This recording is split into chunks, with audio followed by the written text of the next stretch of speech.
Bueno, hermanos, vamos a tener un tiempo de compartir la palabra, así que le pido que se ponga cómodo, pero no tan cómodo para que no se quede dormido, pueda poner toda su atención en este tiempo, y quisiera partir esta palabra con un versículo que quiero que repitamos todos juntos. Las poquitas personas que hay aquí que puedan repetir este versículo, y usted en casa con sus hijos, con su familia, que pueda repetir Deuteronomios 32:4. Dice así: Él es la roca, cuya obra es perfecta. Todos sus caminos son justos. Dios de fidelidad, sin injusticia. Justo y recto es Él. Amén. Señor, en el nombre de Jesús, venimos como casa espiritual a acercarnos a la roca que eres tú, Señor. Señor, esa roca que nos habla de tu fidelidad eterna, que nos habla de tu justicia, que nos habla de tu carácter que no se conmueve, que no es removible, que no cambia, con tu carácter que no cambia nunca, que tú siempre permaneces fiel. Señor, venimos en el nombre de Jesús ante aquel que es justo, ante aquel que es recto, Señor, y en tu nombre declaramos, Señor, que a través de tu carácter podemos adquirir la fidelidad que tanto agrada a tu nombre. Señor, en el nombre de Jesús declaramos, Señor, que no es por obra de hombre, ni obra humana, ni de esfuerzo humano, sino que a través de tu amor podemos pactar de manera fiel contigo nuestra vida y nuestras familias. En el nombre de Jesús. Amén. Amén. Amén, hermanos. Pedirles a todos, en casa, que pueda estar atento, como les decía. Vamos a tocar varias cosas. Vamos a hablar y conceptualizar la fidelidad. También vamos a hablar un poquito acerca de qué perfil el Señor habla, de un perfil infiel, y también de un perfil de fidelidad, que es un requerimiento dentro de la mayordomía y el servicio en la casa de Dios. El tema se llama fidelidad en la mayordomía. Así que vamos a hablar un poquito acerca de esto, y quiero pedirle que pueda seguir. Los pasajes no van a estar siendo presentados porque no nos vamos a detener en pasajes. Sí los voy a mencionar, usted los puede anotar, pero quisiera que se quede con lo medular de este mensaje. Amén. ¿Alguna vez han pensado por qué Dios mantiene firme su pacto con la humanidad?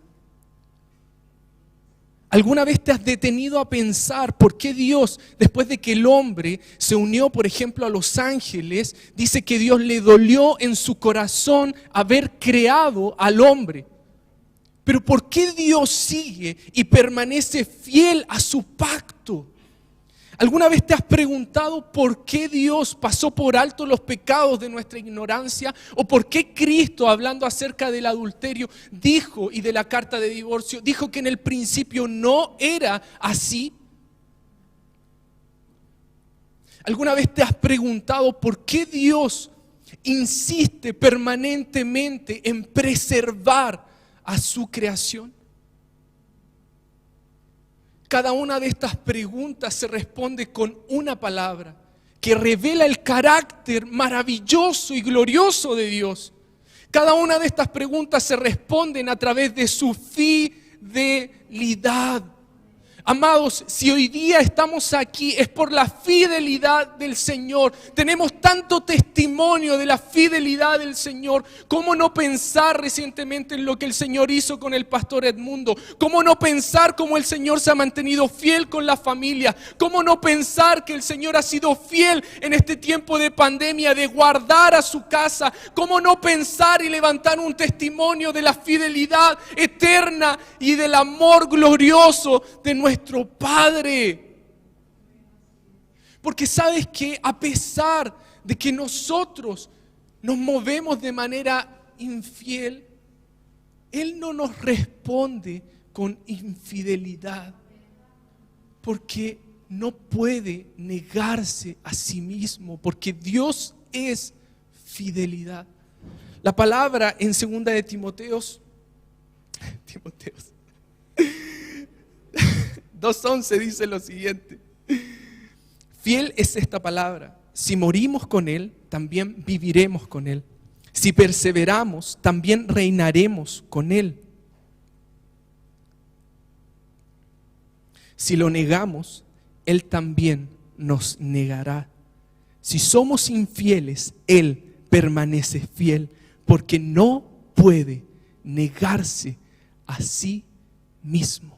Este versículo impactó mi corazón, lo encontré maravilloso, que Dios no puede ser infiel porque no se puede negar a sí mismo.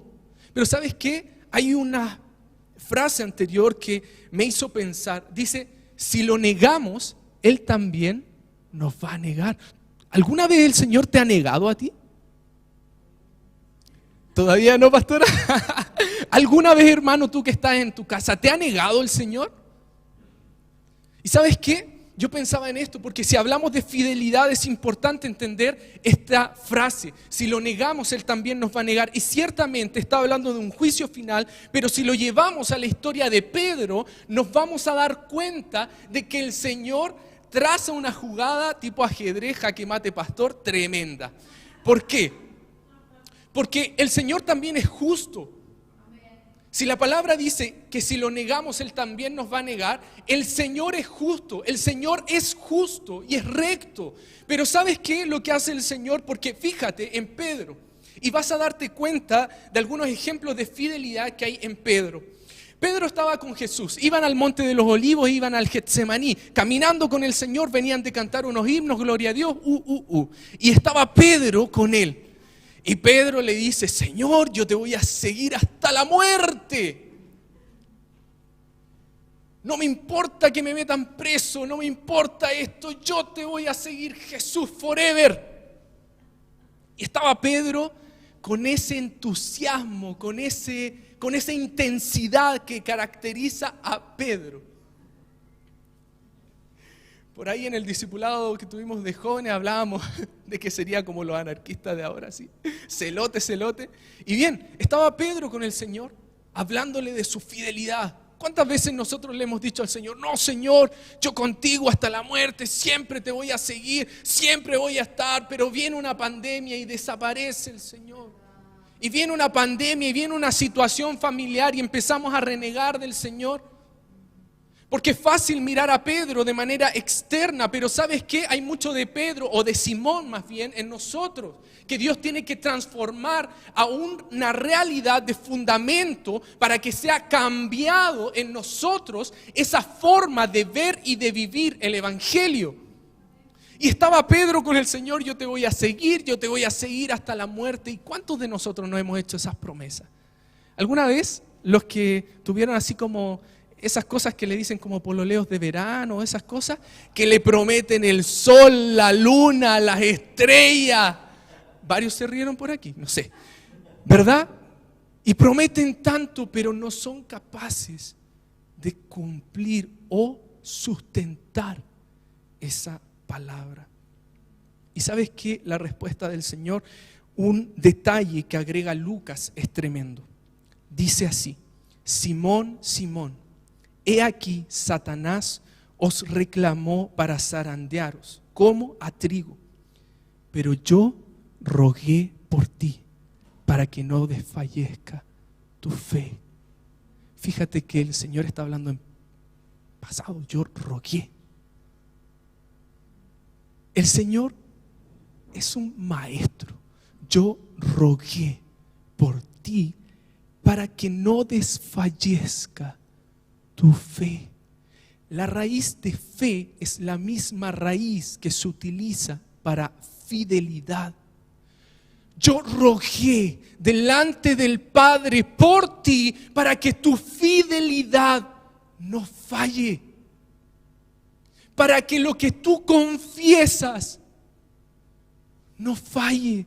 La raíz quiere decir la constancia de tu profesión, el ser constante en lo que profesas, el ser constante en lo que crees. Convicción y confianza en Cristo. Por lo tanto, el Señor ya había rogado por él. Fíjate en algo. Pedro, hablando de la fidelidad del Señor, mostrando su fidelidad, pero ¿sabes que el Señor le dice? Cuando cante el gallo, me vas a negar. Y Pedro, dice en Marcos 14:72, dice que cuando él se vio en esa situación y recordó las palabras de Jesús, rompió en llanto. Y ese romper es como cuando los hombres rajaban sus vestiduras y ponían ceniza sobre su cabeza. Y es interesante y es glorioso ver que cuando Jesús restaura a Pedro, lo encuentra desnudo. Porque la negación te deja en una situación de desnudez espiritual. Ahora, el Señor restaura a Pedro de la siguiente manera. La palabra dice que si lo negamos, Él nos va a negar delante del Padre. Pero antes, versículos antes, dice lo siguiente: cualquiera pues que me confiese delante de los hombres, yo también lo confesaré delante de mi Padre celestial. Y entonces el Señor lo que hace, como es justo, toma a Pedro y le pregunta: Pedro, ¿me amas? Pedro, ¿me amas? Pedro, ¿me amas? Porque en cada confesión Él estaba restaurando lo que Pedro había negado. Y esto es importante porque la confesión también es pacto. Lo que hizo Jesús es tomar a Pedro y volver a introducirlo en el pacto de gracia.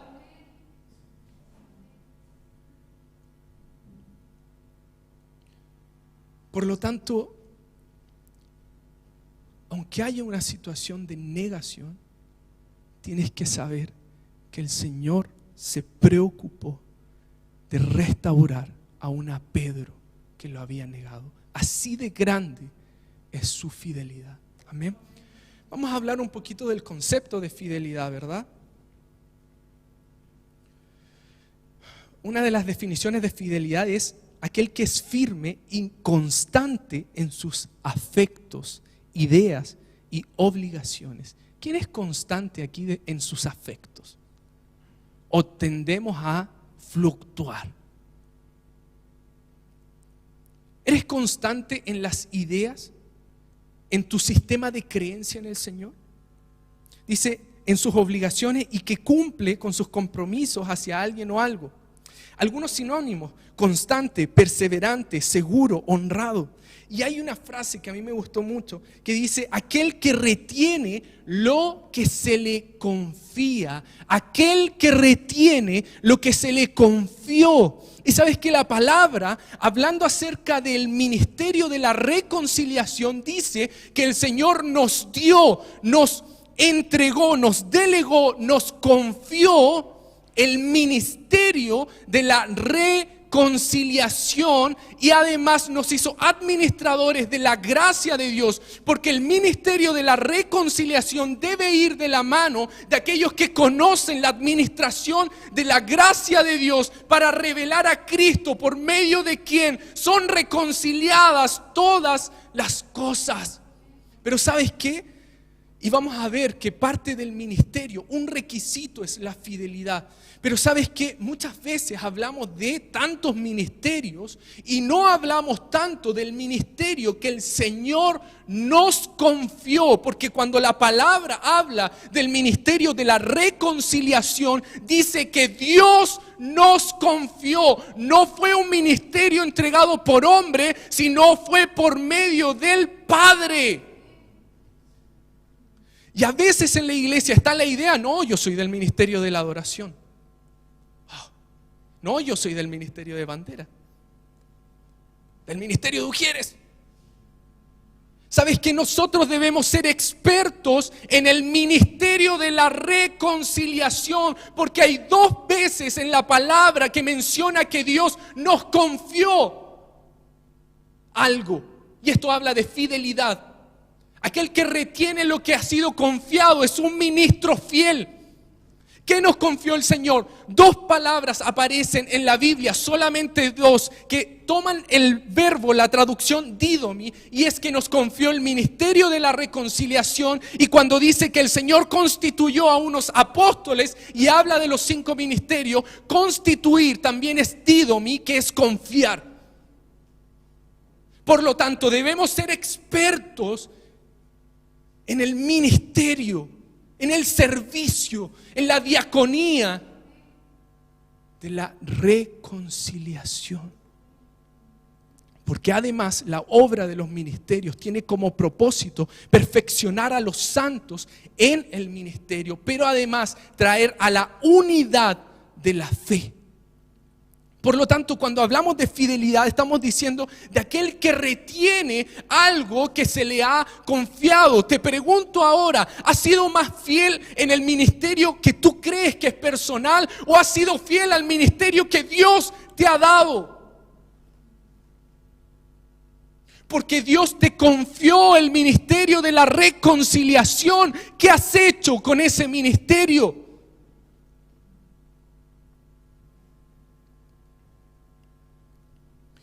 Y ciertamente esta definición de fidelidad es una definición de diccionario. Pero ¿qué es la fidelidad para nosotros? La fidelidad no es un asunto de emoción, no es un tema de alma, no expresa una afinidad a alguien o algo. Esto no es como que la fidelidad, ¿se acuerdan de Toy Story? Que los monitos se escribían el nombre de su dueño en el pie. La fidelidad mal entendida la hemos visto como aquel que es fiel a una persona y no antes al Señor. ¿Sabes qué pasa cuando sucede eso? Hay división en la iglesia. Acuérdate de Pablo cuando decían la palabra de Pablo, de Apolos. Fidelidad a un hombre antes que a Dios, lo que provoca la fidelidad mal entendida desde un concepto almático, emocional, provoca rupturas en el cuerpo, provoca división. Porque tu fidelidad debe ser por completo al Señor y a aquellos, segundamente, que el Señor ha puesto como autoridad espiritual en la casa de Dios. La fidelidad es un asunto de espíritu. Graba esto en tu corazón. La fidelidad es un asunto de espíritu, no es un asunto emocional, no es un asunto de alma, es un tema de espíritu a espíritu. Si alguien no reconoce la autoridad, hay un tema de espíritu en esa persona. Si una persona se muestra murmuradora, es un tema de espíritu, no es un tema de alma.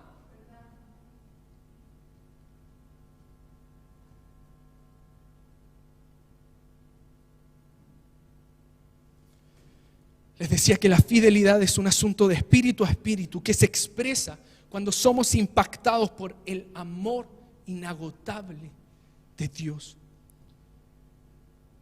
La fidelidad es resultado del amor eterno de Dios.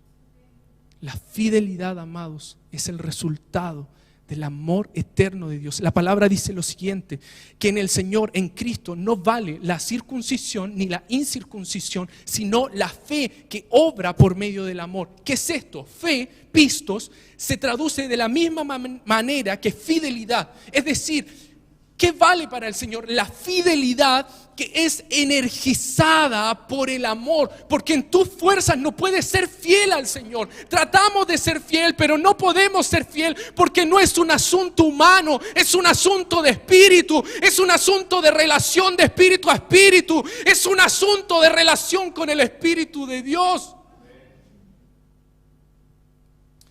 La fe que obra, que es energizada, energeos, por el amor. Por eso Pedro tuvo que declarar el amor del Señor, porque el Señor quería trabajar la fidelidad, la fe, el sistema de creencia, lo que confesaba Pedro, pero energizado por su amor eterno.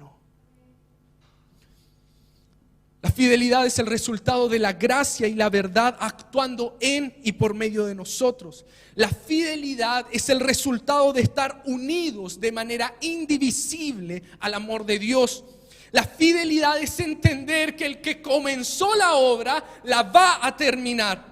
Es entender que hemos sido justificados de nuestros pecados y aún de los que vamos a cometer. Fidelidad es la convicción en tu espíritu que te mantiene firme frente a la prueba, sabiendo de que el Señor te va a abrir una salida. La fidelidad revela la naturaleza de Dios y se expresa en cada acto de Jesucristo, porque Jesucristo fue fiel al ministerio que Dios le entregó. Y esto es interesante porque en la palabra no habla, salvo en algunas excepciones que la utiliza Pablo y Timoteo, acerca de su ministerio. En Jesucristo dice que su ministerio empezó a los 30 años. Su ministerio, porque cuando hablamos de ministerio, hablamos de servidores de Jesucristo. No es tu ministerio, es el ministerio de Cristo, en el cual nosotros nos incorporamos como servidores, como esclavos. Y Pablo y Timoteo, cuando hablan acerca de esto, están declarando el ministerio de Cristo, no su ministerio, el ministerio que por gracia de Dios han recibido. Por lo tanto, la fidelidad expresa la naturaleza de Dios y se revela en el carácter de Jesucristo. La palabra dice que Jesucristo fue fiel en la casa, fiel al que lo constituyó en la casa, que Él es sumo sacerdote misericordioso, pero también fiel, que Él es el testigo fiel y verdadero, que Él es el fiel y verdadero. Por lo tanto, la fidelidad, si bien es un concepto, si bien es un requerimiento para el ministerio, también revela la naturaleza y el carácter de Dios Padre, del Hijo y también del precioso Espíritu de Dios.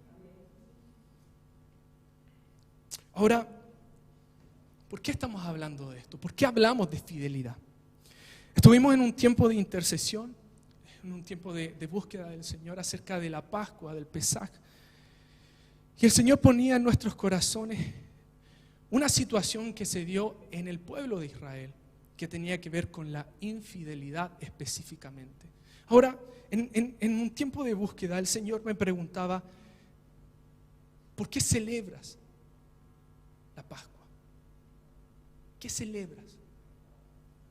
Y ciertamente nosotros entendemos que no lo estamos viendo desde una manera judaizante, sino más bien de lo que declara la palabra acerca de la celebración de las fiestas del Señor. Pero sabes que para el pueblo de Israel lo que celebran es un hecho histórico. Celebran la salida del pueblo de Israel de la esclavitud. Porque para ellos la nación de Israel tiene un valor supremo. Ahora, es eso lo que celebramos en el Pesaj. Y le preguntaba al Señor acerca de esto. Hebreos 3, 16, 19 dice lo siguiente: porque quienes después de oír se rebelaron, ¿no fueron todos los que salieron de Egipto por medio de Moisés? ¿Y con quienes estuvo airado el Señor 40 años? ¿No fue con los que pecaron, cuyos cuerpos cayeron en el desierto? ¿Y a quienes juró que no entrarían en su reposo, sino a los que desobedecieron? Y vemos que no pudieron entrar por causa de la incredulidad, que en su raíz es infidelidad. No pudieron entrar a causa de la infidelidad. Y yo decía, Señor, ¿cómo puedes celebrar una salida sabiendo que los que salieron murieron en el desierto? Hermano, eso sería terrible, que celebrara a alguien que después sucumbió. El peor cumpleaños feliz. ¿Cómo podría celebrar en este pensamiento histórico lo que sucedió? Hermanos, te está diciendo, estos hombres, esta generación, porque habla de una generación, murió, sus cuerpos quedaron en el desierto. No entraron en el reposo, en la tierra de posesión. Fueron desobedientes. Dime, ¿qué estamos celebrando? Porque nuestro sentido no es un sentido histórico. Las fiestas tienen como propósito revelar la obra gloriosa del Hijo. El propósito de cada fiesta es revelar la obra gloriosa del Hijo.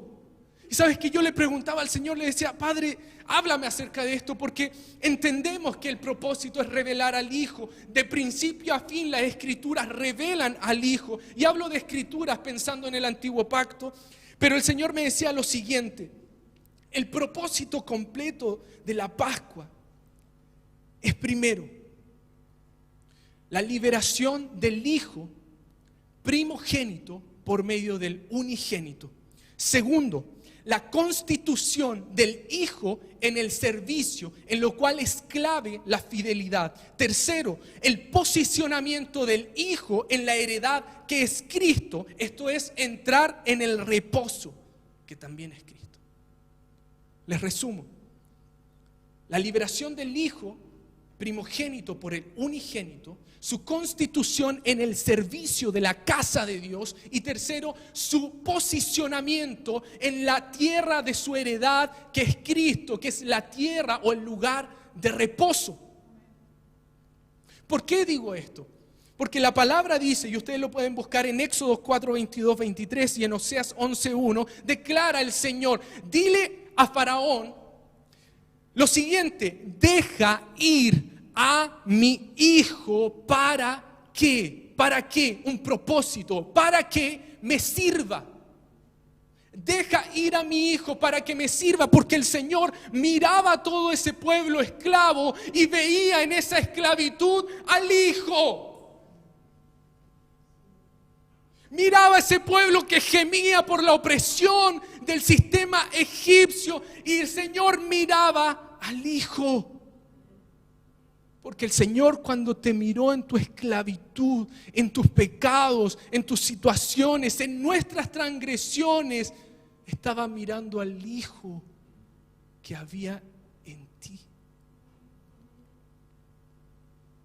Ahora, el mundo espiritual se gobierna a través de las palabras. El mundo espiritual se gobierna a través de las palabras. ¿Y sabes qué? Tendemos a pensar de que la persecución de este sistema espiritual de Egipto terminó cuando el mar arrasó con el ejército de Faraón, ¿verdad? Pero ¿qué dice la palabra? Este principio aplica para las tinieblas como para el Señor. No es con ejércitos, no es con espada, sino con mi espíritu. El tema de Egipto no terminó cuando el ejército se acabó, sino que se acaba cuando el espíritu que hay detrás de este sistema espiritual es quitado del hombre. Ahora, ¿por qué les digo esto? Porque el Señor me llevó a una frase que me hizo entender la declaración, el dabar de Dios, pero también cómo Faraón quiso mover el mundo espiritual a través de un dabar, a través de una palabra. No es con ejército, no con espada, y Faraón lo sabía, sino con el espíritu que suelta la voz de un gobernante espiritual. Estamos hablando de gobiernos espirituales, hermanos. Mira, el Señor dice lo siguiente: así ha dicho el Señor: Israel es mi hijo, mi primogénito, y te digo, deja ir a mi hijo para que te sirva. Escucha ahora la declaración de Faraón. Y el Faraón dirá de los hijos de Israel: encerrados están en la tierra, el desierto los ha encerrado.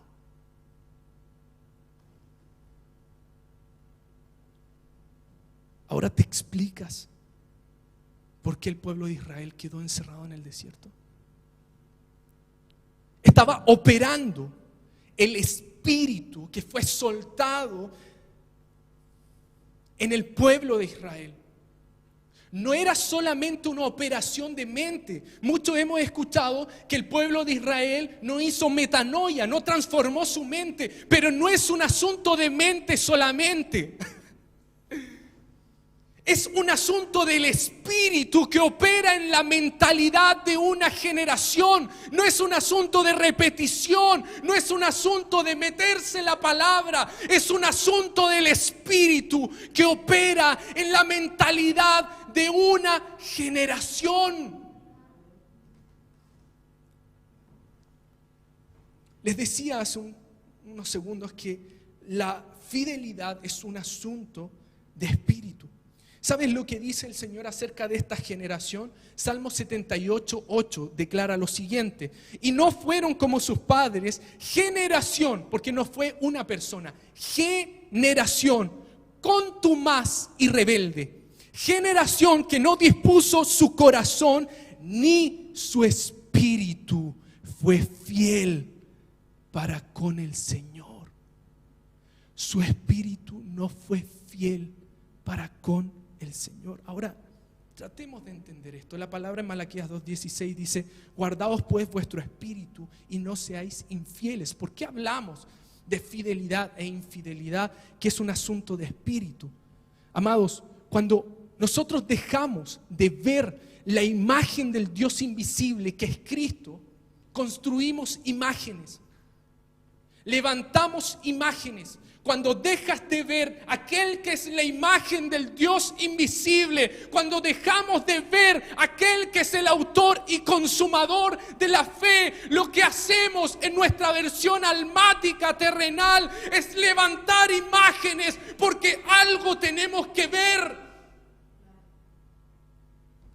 Y cuando tú levantas imágenes, esto es idolatría, eres infiel al pacto. El adulterio no es un asunto de meterse solamente con una mujer o con un hombre. El adulterio tiene que ver con el pensamiento. A ese nivel lo decía el Señor.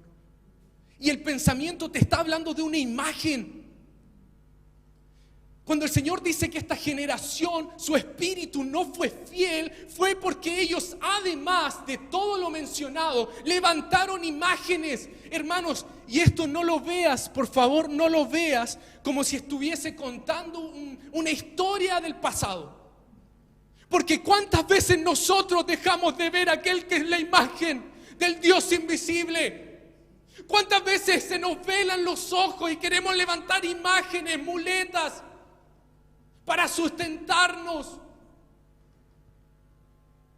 ¿Cuántas veces en momentos difíciles de crisis negamos al Señor, volvemos atrás? ¿Cuántas veces?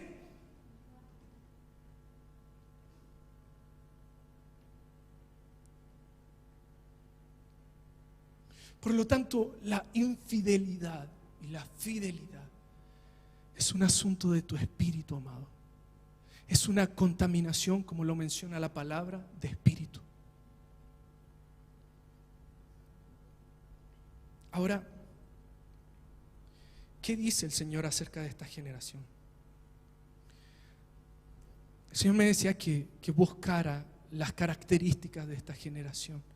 Y quiero pedirle en el amor del Señor y exponiéndonos a la verdad del Señor, que podamos identificar si hay algo de esta generación operando en nosotros. Ahora, agregar lo siguiente: cuando Faraón declara que el pueblo de Israel iba a quedar encerrado en la tierra y en el desierto, lo que te está diciendo es que iba a quedar encerrado en una naturaleza terrenal. Va a quedar encerrado en una naturaleza adánica. ¿Qué dice la palabra acerca de Adán? Usted lo puede buscar en Oseas 6:7. Ellos, como Adán, quebrantaron mi pacto, allí me fueron infieles.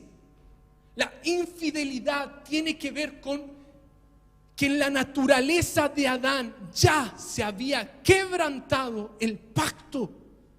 Encerrados en la tierra y en el desierto, te está hablando de que quedaron encerrados en una naturaleza terrenal en la cual opera todo el sistema espiritual que gobierna en el desierto.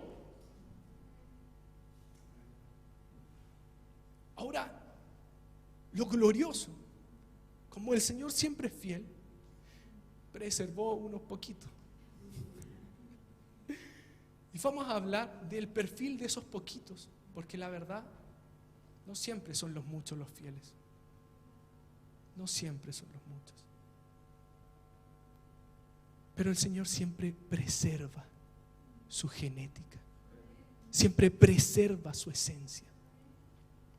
Y es hermoso porque a Pedro le dice: yo he rogado por ti para que tu fe no desfallezca, para que vuelvas y fortalezcas a los otros. Así que los que fueron fieles tienen el mandato de fortalecer a los demás con la gracia de Dios. Amén. Hablemos acerca del perfil de esta generación infiel. Es fuerte decirlo, pero vamos a hablarlo. Y le voy a pedir la ayuda a los pastores, porque vamos a hablar acerca del perfil y nos vamos a ir ayudando con algunos ejemplos. Amén. Perfecto. El espíritu infiel, tarde o temprano, hablo de espíritu porque tiene que ver con el espíritu, no con la persona. El espíritu infiel, tarde o temprano, se va a levantar contra la autoridad para hacer que golpee la roca de la fidelidad que es Cristo. ¿Cómo podemos ver esto como ejemplo?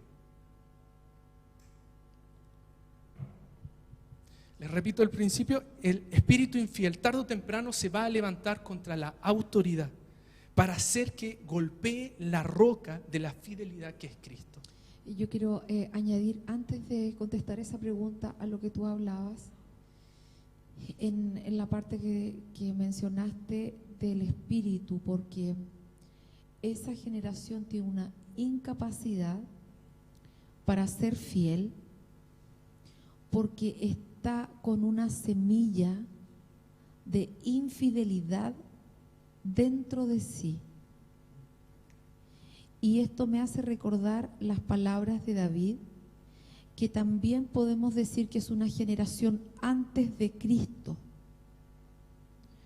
Él mismo reconoce en el Salmo 50 cuando dice que él fue entretejido con una semilla de maldad, que también se nos habla de que esa generación fue infiel porque fueron seducidos en sus sentidos por la serpiente y los tornó en infieles. Entonces, esa semilla, tal como tú dijiste, en un momento de la vida va a torcer la fidelidad de Dios, aunque lo vea. Por eso es que una persona, aunque vea al Señor, si tiene ese entretejido, si tiene esa formación en infidelidad, es cuestión de tiempo para que sea manifestado lo que está dentro del espíritu de la persona. Y cuando mencionas la infidelidad al golpear la roca, incluso vemos de que ese pueblo que había visto las maravillas, pero que no tenía la semilla de Cristo, cuando llegan a las aguas amargas, Pastor Fer, se muestra esa infidelidad. ¿Cómo lo diría yo en la práctica hoy día? Porque todos sabemos de que la gente, cuando conoce al Señor y ve la manifestación de su poder, está todo maravillosamente bien. Pero cuando el Señor no responde lo que de acuerdo a ellos tendría que responder, entonces golpean contra la roca. ¿Cómo sería esto? Una persona que conoce al Señor y el Señor empieza a hacer esas cosas de que queremos todos. ¿Qué sería, por ejemplo? Que el Señor nos responde, nos empieza a dar un buen trabajo, las cosas en la casa empiezan a mejorar, pero cuando llega un punto el que el Señor no responde lo que nosotros queremos, ¿y para qué voy a seguir al Señor? ¿Para qué? Si antes estaba mejor. Antes iba mejor, tenía mejor pega, ahora resulta que me están echando la pega del trabajo. No logran ver la obra de Cristo, que quiere a través de esas situaciones abrir la tierra y empezar a arrancar. No sé si usted quiere añadir. Quisiera antes agregar solo un detalle. Yo le preguntaba al Señor algo muy similar a lo que la pastora nos enseñaba. Y yo le decía: Señor, esto se tiene que manifestar, debe haber alguna manifestación natural acerca de esta semilla de infidelidad. Y hay estudios, de hecho muchos estudios suecos, que mencionan que han buscado el gen de la infidelidad. Y existe. De hecho, han encontrado el gen de la infidelidad que se activa en los hombres, pero mucho más fuerte lo han encontrado en las mujeres. Esto es un tema de estudio, pero lo que venía a mi corazón, que aunque es un asunto genético, está expresando una realidad espiritual de semilla. ¿Por qué? Porque la maldad se materializa. Y cuando la maldad se materializa en las generaciones, el gen se forma. Lo que al principio fue la semilla, pasada unas ciertas generaciones, y eso es lo que David dice, en maldad, en iniquidad he sido formado. Y todos sabemos de que la iniquidad no es una práctica de una generación, sino que es una práctica de 3 a 4 generaciones. Ahí se materializa. La única forma en que el Señor puede comenzar a trabajar es meterse profundo en la tierra. Y ahí tiene que venir, lamentablemente la tierra no se hará así sin nada. Tiene que ser metida, la guadaña se llama rastrillo. Tiene que empezar a arar. Y para que eso empiece a arar, no existe una manera que no sea fácil. O sea, tiene que ser doloroso. El Señor tiene que introducir su mano y tiene que aflorar eso de nosotros. Si David fue maravilloso, si era conforme al corazón de Dios, la iniquidad se le mostró cuando vio a la Betsabé y el tipo ya estaba rey. De hecho, se dice de David que él era fiel, pero aún así se manifestó esa semilla. Esto mismo aparece en el caso de Noé, por ejemplo, ¿cierto? Inundó la tierra. Sin embargo, nomás se le ocurre plantar una viña y embriagarse, y volvió a mostrar la semilla. Apareció la semilla, ¿cierto? En Cam. Y esto está presente. De hecho, una de las cosas que a mí me llama la atención en relación a lo que habla es que hay en la Escritura aparece una señal para ese tipo de generación. Aparece una señal específica. Ahora, en relación a la gente que salió del desierto, me llama mucho la atención a mí el caso de Miriam y de Aarón. Porque ellos dabaron en contra de Moisés. La Escritura nos dice que murmuraron. Dice, hablaron. Dabar, usaron el dabar en contra de Moisés. Y entonces es muy interesante esa palabrita, porque la gente que se va en contra en el desierto no se va con cosas profanas en sí. No. Ocupa elementos que son de Dios, ¿cierto? Que son de gobierno para meter, digamos, el descrédito, por decirlo de una manera, porque en el caso de Moisés tomó mujer cusita. Entonces, y el Señor tiene que venir a zamarrear esa situación, que es exactamente también lo que pasa con Coré. Con Coré. Y solamente quiero agregar, así como en un término práctico, ¿qué cosa es golpear contra la roca?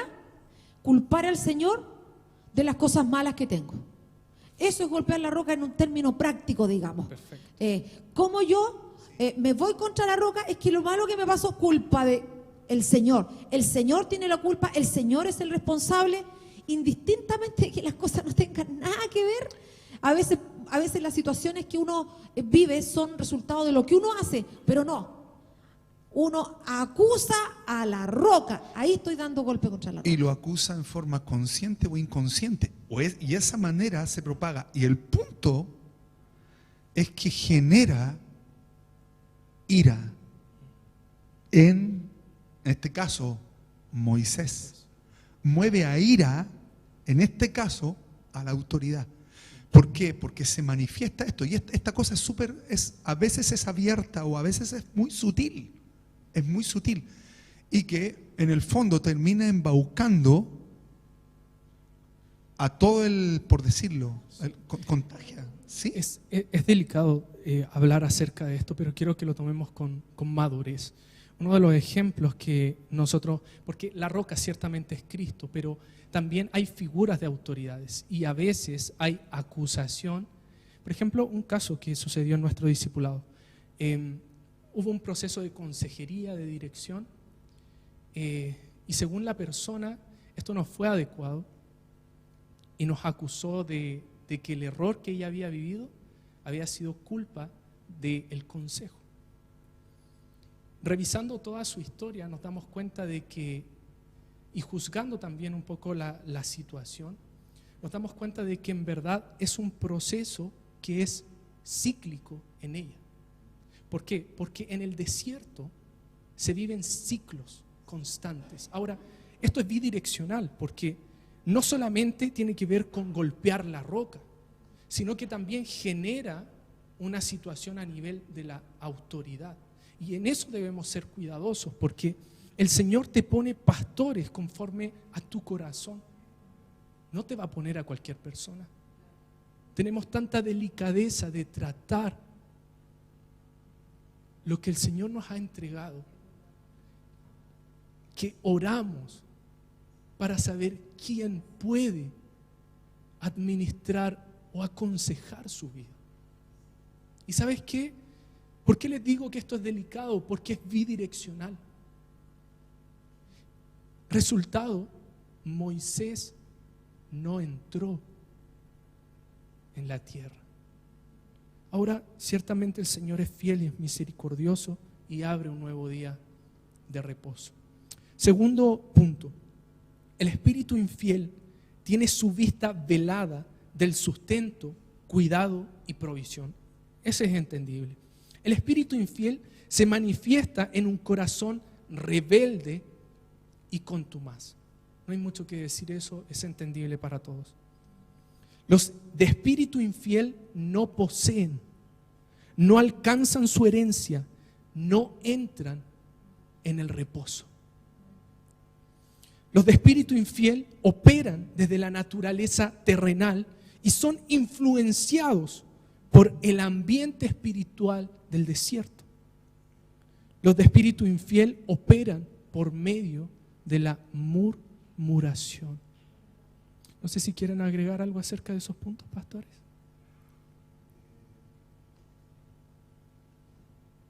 El caso de Coré, que es uno de los casos como más emblemáticos. Coré, la mirada que tenía interna, ojo, es una mirada que puede ser consciente e inconsciente, por eso que es tan delicado esto, porque puede ser abierto o puede ser escondido. ¿Escondido en qué sentido? En que la gente no sabe por qué se mueve así, ni se da cuenta.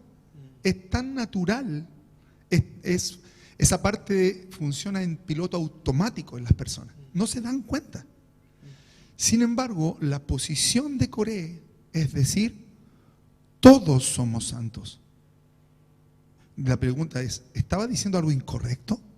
No. El Señor había apartado a ese pueblo, ¿cierto? Y ahí viene y entra con lo de él. Todos somos santos. ¿Por qué ustedes se levantan? Y ahí,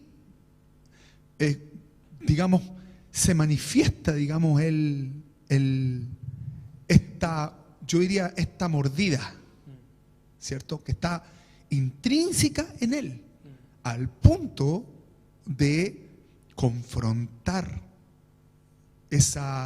confrontar en este caso a Moisés, junto con toda su gente.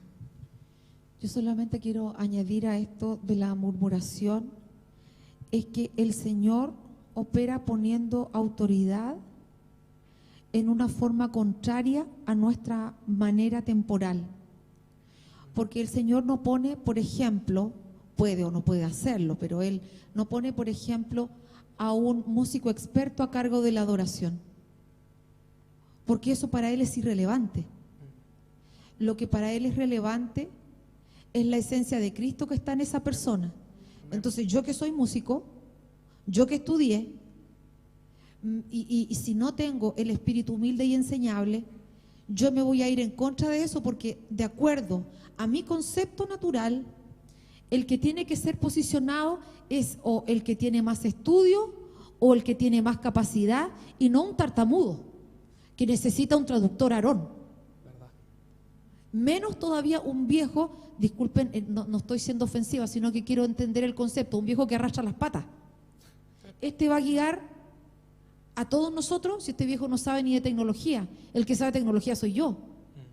Entonces va y te pone por autoridad a un discipulador que en su vida ha ido a un seminario. Y yo tengo universidad, seminario, IBM, IPM, ITM, no sé qué cuántas cosas más. ¿Cómo me va a venir a enseñar a mí? O sea, por eso es que si nosotros vemos la historia de la iglesia, vemos que a algunos hombres de Dios que eran lo más educados en la palabra, doctores, los comenzaron a echar porque comenzaron a hablar en lengua. ¿Qué está pasando? Porque el obrar de Dios no siempre, puede hacerlo, pero no siempre, es una persona que tenga naturalmente una posición, una educación y una preparación apta. Como no tiene eso, y más encima debe venir probablemente, que en su mayoría el Señor hace lo que quiere, hediondo a oveja. Viene hediondo a oveja y mide 1,50 m. Cuando el hijo mayor es el más encachado, criado en la casa y tiene todo. ¿Qué me pasa a mí? Yo murmuro. ¿Qué le pasa a Moisés? Si está casado con la cusita. ¿Qué hace el Señor? Pone a una persona en autoridad que a uno le revuelve la entraña, porque el Señor no soporta nada luciférico, nada que se crea algo. El que se cree algo, inmediatamente es excluido. Entonces, ¿cómo tiene que tratar esa raíz de altivez y de orgullo que nosotros tenemos? Humillándonos. ¿Y cómo nos humilla? Acá, en este siglo, en el año 2021, ¿cómo nos va a humillar? De la forma en que nosotros nos quebremos, así sea, con una persona de autoridad, que sea más joven, que sea menos educado, que tenga menos posesiones, no sé, pero que va a dar contra nosotros. ¿Y cómo yo me voy a dar cuenta de que tengo? Porque si yo estoy dentro de mí, pero es que este no tiene idea, este me va a venir a enseñar cómo criar a los hijos, este discipulador de niños sabe más que yo, ¿a dónde la vio si yo tengo el estudio de esto universitario aquí? O sea, ahí yo ya sé que si yo tengo eso, yo tengo una raíz aquí adentro. Porque no me estoy comiendo la porción de Cristo que tiene el que el Señor puso. ¿Por qué el Señor puso ese discipulador? ¿Qué sería para nosotros lo más práctico? Porque ese discipulador tiene lo que yo no tengo en la casa. ¿Y cómo yo voy a hacer la murmuración? Pero es que sabes que mis estudios dicen esto, yo he estudiado, he leído todo este libro, me he leído toda esta cuestión. Ahí hay murmuración. ¿Dónde? Adentro de mi corazón, por eso no lo tolero.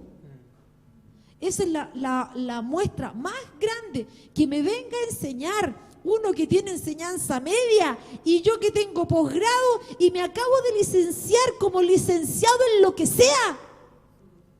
Al Señor le importa un rábano lo que yo sea en lo natural. El Padre solo recibe la ofrenda de Cristo. El que es más apto para hablar no le sirve si no tiene a Cristo. El que tiene mejor voz no le sirve si no tiene a Cristo. Él no recibe nada que no tenga la marca de Cristo. Y si no tiene Cristo, puede hablar maravilloso, pero no hace más que ruido.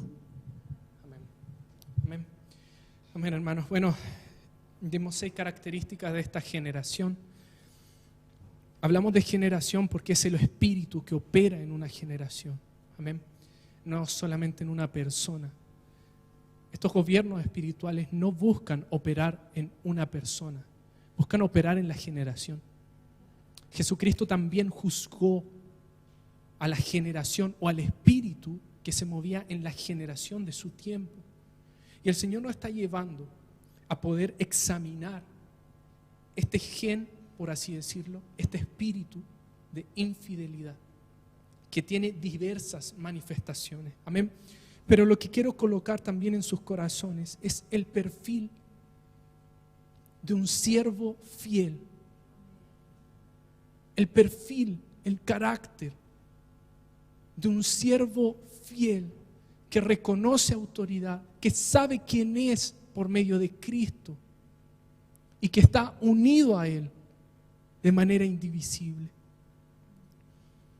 El Señor le dice a Faraón: deja ir a mi hijo para que me sirva. El servicio es clave en la palabra. Revela el carácter de Dios, revela el carácter de Jesucristo. Él no vino a ser servido. Su propósito fue servir. Si el camino del Padre fue el servicio, ¿qué hacemos nosotros saliéndonos del diseño del servicio?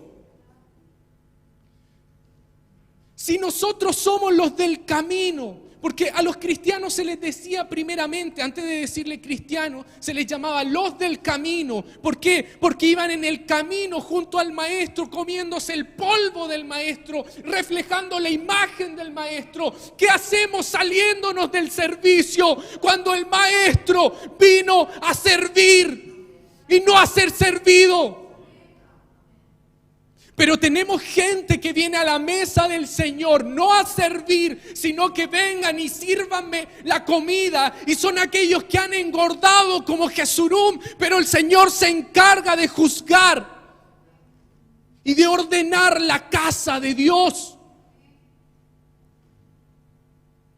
Ahora, el Señor siempre preserva su genética, preserva al hijo. Como les decía hace un tiempo en la palabra de la ciudadanía, pueblo adquirido es pueblo preservado.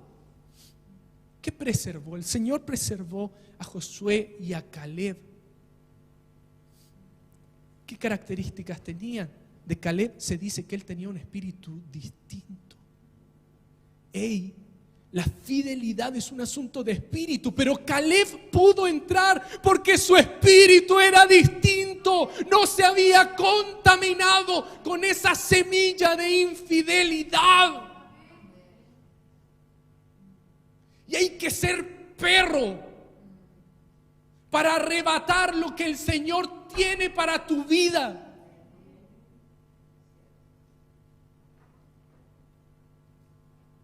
De Josué se dice que Josué tenía un servicio a Moisés. Josué era entendido en el servicio y esto es glorioso. ¿Sabes qué? El diseño del Señor, y se los voy a mostrar en el Salmo 78, Nuevo Testamento, Pablo hablando acerca del misterio de Dios que era revelado a través de Jesucristo, ¿verdad? Pero el Señor nunca quiso tener las cosas en un misterio. Dios siempre quiso mostrarse cara a cara al hombre. ¿Y sabes qué? Moisés entraba en el tabernáculo y dice la palabra que hablaba con el Señor cara a cara como quien habla con su amigo. Yo decía, oye, a veces a mí me da cosa hablarle al Señor así como, ¿cómo te digo? Papá, amigo, buena Señor. No, mentira. Le hablaba como un amigo. ¿Y sabes quién estaba ahí escuchando? ¿Quién estaba también ahí? Porque si él lo veía cara a cara y Josué estaba detrás sirviéndolo, Josué conoció cara a cara al Señor. Pero tenía un carácter servicial.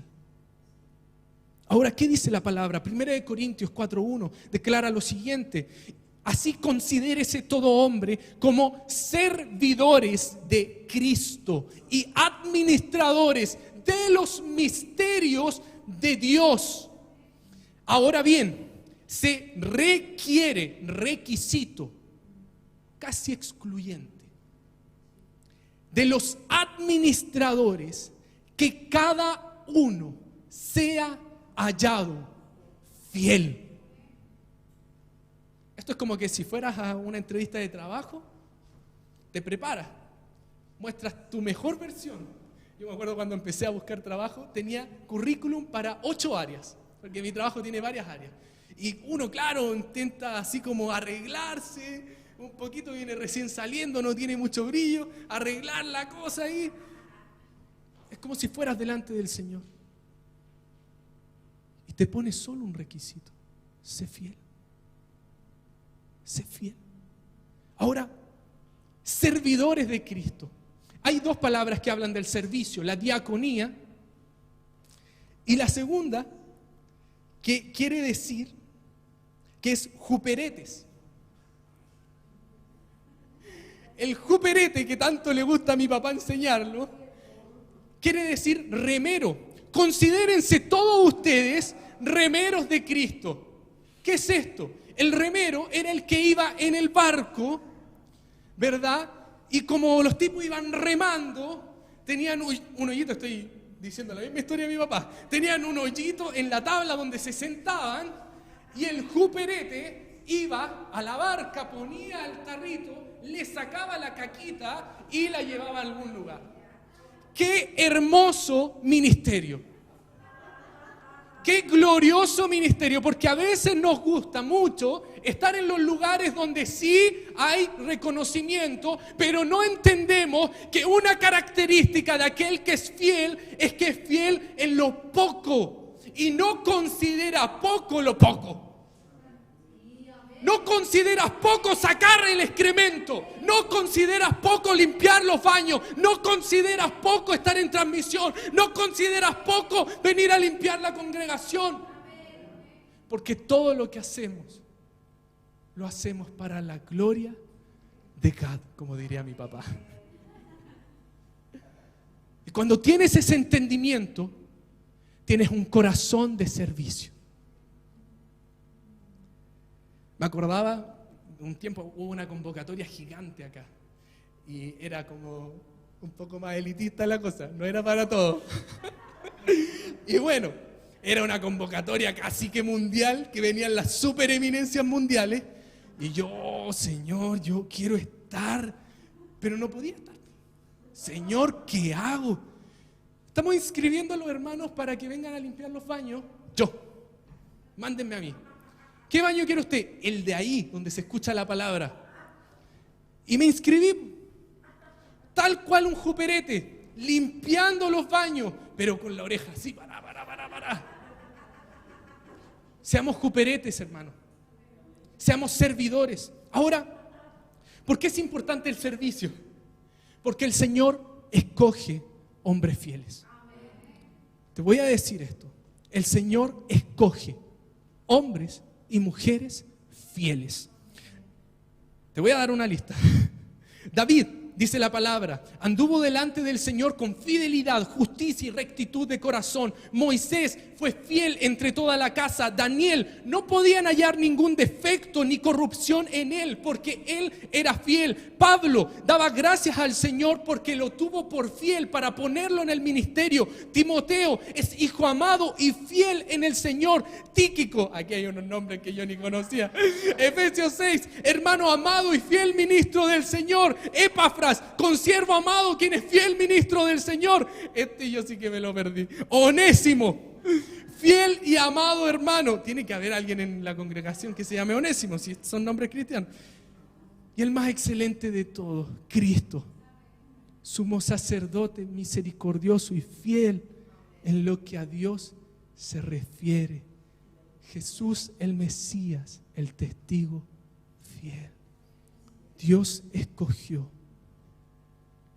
de cada generación hombres, mujeres, hijos con una cualidad, no con dones potentes, no con luces brillantes, sino con aquello que en el tiempo se le ha perdido el valor, y es la fidelidad. Ahora, hablemos algunas características acerca de los ministros que son fieles. Lo primero, les decía, son fieles en lo poco y no consideran lo poco como poca cosa. Segundo, son obreros aprobados que trazan bien la palabra de verdad. La Biblia menciona acerca de los ministerios algunas cosas, No todas las cosas que hoy día llamamos ministerio, en la Biblia lo llama ministerio. Lo que sí llama ministerio en la Biblia es la palabra. Habla del ministerio de la palabra. Un ministro fiel es un obrero aprobado que traza la palabra de verdad. Dentro del carácter, dentro del perfil está trazar bien la palabra de verdad.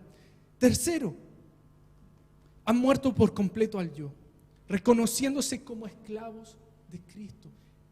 El servidor tiene plena conciencia de autoridad y de señorío, no de salvación solamente. Siguiente, administran la mesa del Señor o la economía de Dios. ¿Qué es esto de la economía? Lo hablábamos en la prédica de la ciudadanía y tiene que ver con entender que el Señor nos dio, nos delegó la administración de la gracia de Dios, la administración de los misterios de Dios. Es decir, el perfil de un siervo fiel es aquel que también puede administrar la mesa del Señor. Siguiente, son fieles al propósito eterno de Dios con el cual han sido llamados. Y aquí quiero dar un ejemplo, los demás creo que son entendibles, pero quiero dar un ejemplo. Hechos 15:36 relata un suceso que a mí me marcó. Estaba Pablo con Bernabé y tenían un gran desacuerdo. Gran. ¿Alguna vez ha tenido un gran desacuerdo con alguien? Sí, me dice la pata. Bueno, Pablo y Bernabé tenían un gran desacuerdo. ¿Cuál era el desacuerdo? Bernabé quería llevar a Juan Marco. Así como el pichichi. No, mira, mi amigo, así medio familiar, ya, ven para acá. Y Pablo, no. Ahora es interesante la respuesta de Pablo. Le dice a Bernabé que él se había apartado de ellos y que no había ido con ellos a la obra. Después de eso, como el desacuerdo era tan grande, se separan. Yo decía, chuta, estos apóstoles, Dios mío, ¿cómo es esto que se separen? Pero es que, una característica de un siervo fiel, de un ministro fiel del nuevo pacto, es que son fieles al propósito eterno de Dios con el cual han sido llamados. Y Pablo tenía claro cuál era su propósito. De hecho, lo menciona muchas veces en la palabra. ¿Y qué hace? Bueno, se separan. Pablo se va con Silas. Y fíjate en esto, para que no crean que el Pablito andaba por la suya. Dice que fue encomendado por los hermanos a la gracia del Señor. De Bernabé no se dice lo mismo. De Pablo, apóstol, sí fue encomendado en la gracia del Señor. Ahora, ¿por qué hablo de este ejemplo? Hablo de este ejemplo porque muchas veces el ser fiel al llamamiento te va a llevar a tomar ciertas decisiones. ¿Y sabes qué? Jesús no era un osito Ambrosoli que andaba amando a todo el mundo. Yo no sé de dónde sacan ese perfil, pero hace rato mi perfil del Señor cambió bastante cuando les decía generación de víboras, o cuando salía con Pedro, vete de aquí, Satanás. Bueno, su perfil no era tan amorosiento y amor puro, así happy toda la vida. Pablo tampoco, porque tenían claro el propósito hacia dónde iban, tenían clara la meta, tenía clara la carrera que tenía que correr, tenía claro que debía ser fiel al llamamiento. Analizando esto, una vez recuerdo una situación que fue dolorosa, al menos para nosotros como discipuladores, y que tuvimos que aprender y nunca más fallar de esa manera. En una ocasión el Señor nos dijo, que debíamos prepararnos en el área de sexualidad para enseñarle a nuestros discípulos sobre sexualidad. Debido a ciertas situaciones, tuvimos que flexibilizar y desplazar lo que el Señor nos había dicho.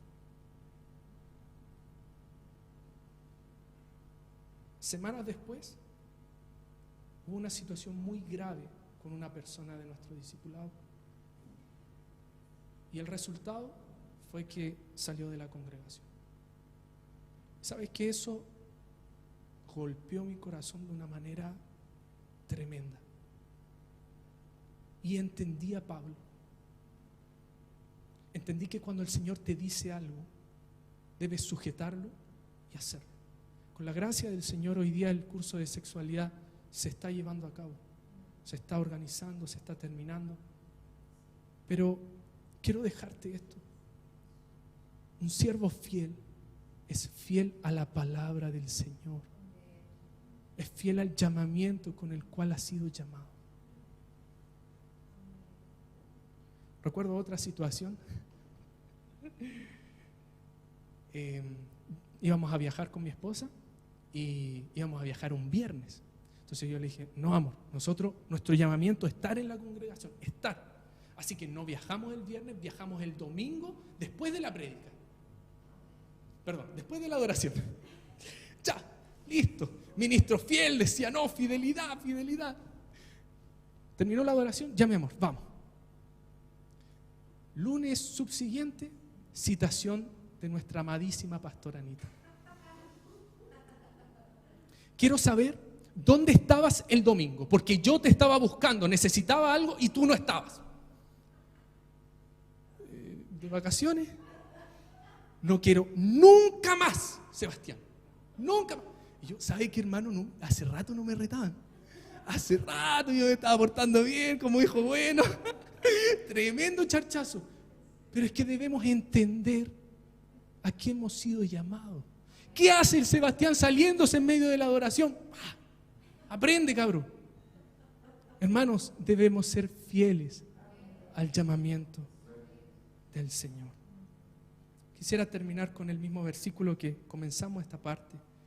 Considérese todo hombre servidor de Cristo y administrador de los misterios de Dios, para lo cual se requiere fidelidad.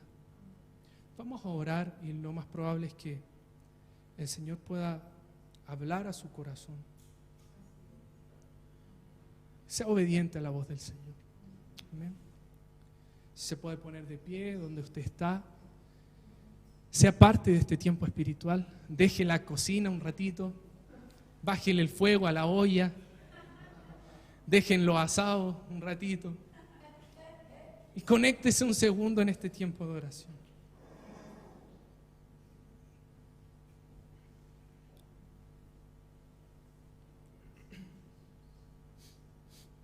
Señor, en este tiempo hemos empezado a entender los diseños de la casa. Veníamos hablando del fundamento, de la roca de la casa, y tu palabra dice que tú pusiste a Cristo sobre la casa, pero en un pacto de fidelidad. Señor, nosotros queremos estar y obrar, conducirnos delante de ti en la casa de Dios de manera fiel. Señor, es tan profundo lo que sucedió con esa generación, con esa semilla de infidelidad, que quizás hoy día entendemos tan poco, pero lo que entendemos queremos vivirlo. Lo que hemos entendido queremos expresarlo en nuestra vida cotidiana.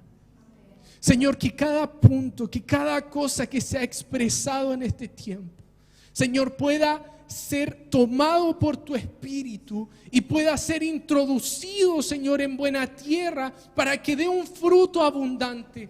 Señor, nosotros declaramos que avanzamos hacia el diseño de ser fieles ministros de tu reino, fieles ministros de tu casa, fieles ministros del nuevo pacto, fieles ministros de ti, Señor. Padre, declaramos, Señor, que toda forma de altivez, toda forma de esclavitud, toda semilla de infidelidad puede ser quitada de nosotros, Señor, por medio de tu pacto eterno que vino por medio de Jesucristo, porque tenemos la semilla del Cordero que es fiel y verdadero, porque portamos la semilla de aquel que es el testigo fiel. Señor, nosotros declaramos que en nuestra genética se escribe la fidelidad como resultado de tu pacto de gracia y tu pacto de amor.